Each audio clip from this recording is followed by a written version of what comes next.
We are seeing more and more unruly passengers on flights during the pandemic. Take a look at this alarming data. It's showing all the incidents that airline crews reported to the FAA. These are the cases that the agency investigated just last year. The FAA can issue a $37,000 fine per incident. The previous fine per violation was $25,000. National travel reporter Dayvee Sutton is here now to walk us through what it takes for an incident to cause a flight to turn around and what your rights are if you are one of those people stuck on one of those flights. Thanks for being here tonight. Yeah, thanks for having me. So let's talk about one of the latest incidents, a half-full United flight this week from Newark to Tel Aviv. Two passengers helped themselves to empty business class seats. Then they refused to leave those seats. The flight actually ended up turning around. What do we know about that? And what actually is the threshold for a flight to turn around or make an emergency landing? Yeah, so first let's talk about why it's wrong to just jump ahead to the next seat, open first class seat. Sweet and simple. There's a hierarchy for this type of ticket. When you buy, it's based on status for any particular airline. So when you buy a basic economy flight, you basically are getting the leftovers and you would be ineligible for this upgrade anyway. Second, there's proper protocol for who's next in line for the upgrade. And there's a list, and it is also the in-flight staff's discretion if they want to upgrade the next in line after the jet door is closed. So if you jump to a premium seat, in the eyes of the airlines, it's stealing. By their logic, you simply are taking a seat you did not purchase. So why would a flight actually turn around? Well, according to reports, the flight turned around, this particular flight turned around because the passengers became unruly and endangered the safety of the in-flight staff and the surrounding passengers. So the flight had to be turned around and canceled. And of course, law enforcement officials met the aircraft upon landing. And there was another incident this week, an American Airlines flight that was from Miami to London. The plane also turned around, passenger refusing to wear a mask, a story we've heard many times before. And mask mandates are actually making up the bulk of altercations on flights of late, the refusal to wear a mask. And flight attendants are stuck policing all of this and getting most of the abuse. Yeah, you talked about that number, 151 incidents, 92 of those related to face masks, which is highly confusing to me because all of our domestic airlines deliver this policy to passengers several times.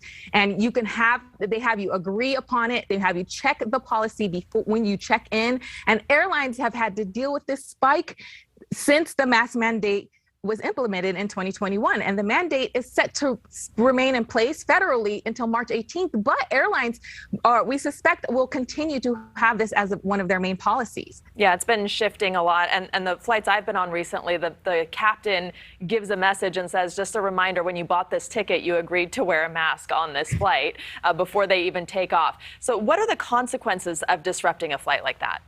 So for Delta Airlines, they say zero tolerance for unruly behavior. And many other airlines are also banning unruly passengers for life. Now, you will also be in trouble on the federal level. You talked about the FAA can impose a fine of $37,000 per violation, and the incident can be multiple violations. And if you think this is not happening, if you think that they're just bluffing, the agency levied more than $1 million in fines against problem passengers last year.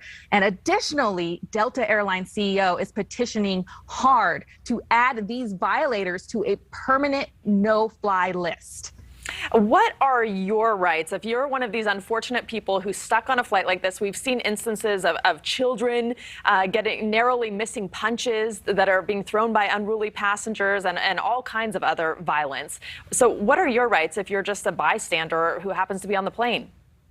Well, if the plane has to be rerouted in the case of the United flight that we talked about, in that particular case, passengers, they were accommodated with hotel, meal vouchers, and the airline made arrangements for customers to complete their journeys.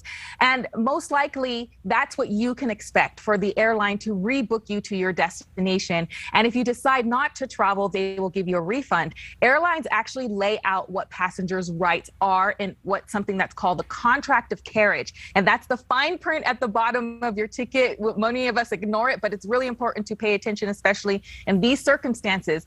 Don't expect financial financial compensation. A lot of people think that maybe they can get some money from the airline, and we can talk about another time how you could get financially compensated with travel insurance. But generally, it's important to know that number one, airlines do not guarantee schedules. They only guarantee that they will take you from point A to point B. And number two, airlines are never responsible for losses you might suffer because you don't arrive at your destination on time or at all. Your rights are even more limited for events that are outside of the airline's control, and unruly passengers is something that they would consider in that vein.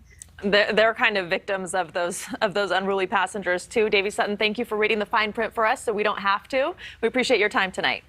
Yeah, thanks for having me. Thanks for watching. Click the red subscribe button below so you can get more of NewsNation's fact-driven, unbiased coverage.